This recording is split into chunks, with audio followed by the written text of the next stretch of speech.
babukela emakhaya ngoba kade ngishilo ukuthi asiyindawo sikwimpucuzeko namhlanje elinabona ukuthi ubusuku buya ngasemaphethelweni ngoba phela nanti iqhawe seliperformile futhi uzizwa kanjani ngoba uqeda ukuperform?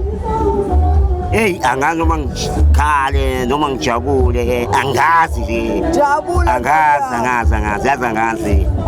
Sisi yafika la ngathi ngiyifisa khona. Hey. Ukuthi izwe lami libuyele kimi. Libuyele endaweni yalo.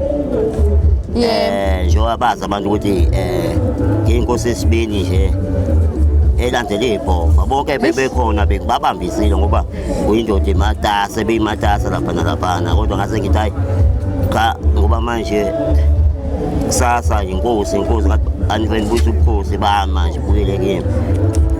Mina ngiyakuzwa bhuti uyindoda enobuhlakani uyindoda ehlakaniphe ngale ndlela le eqhamukapi le ndaba leyo ukuthi asize nama-bliss manje.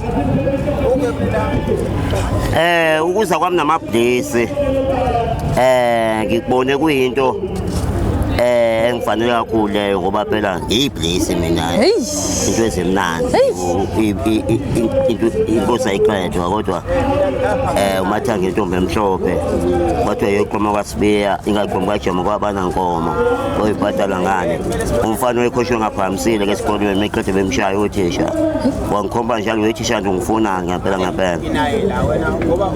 Hayi ngiyakuzwa bhuti niyamuzwa babukeli into emnandi into eshibilikayo ibliss impucuzeko uma ngabe uzolile igama elithi impucuzeko kuthini kuwena?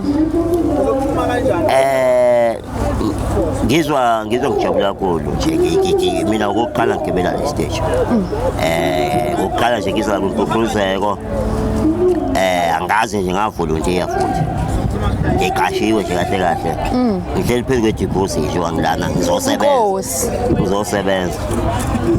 Okay, oluphi ushintsho olubonayo osolilethwe impucuzeko kumaskandi ngoba umuhlezi ubuka nje ubukela ukuthi ungakazi uze ngisho ukuzovolunteer oluphi ushintsho olubonayo olethwe impucuzeko kumaskandi?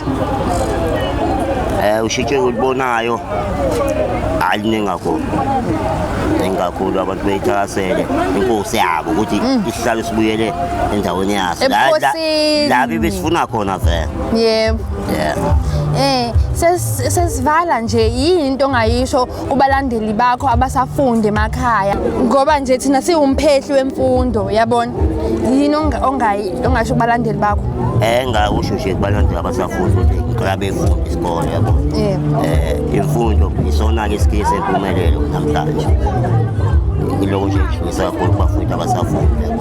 Cha sibonge bhuti ngeke mina nje Nkosi yami ngibusisekile namhlanje ngibusisekile ngeke uzofane nami ngisebukhosini manje. Yebo sibonge.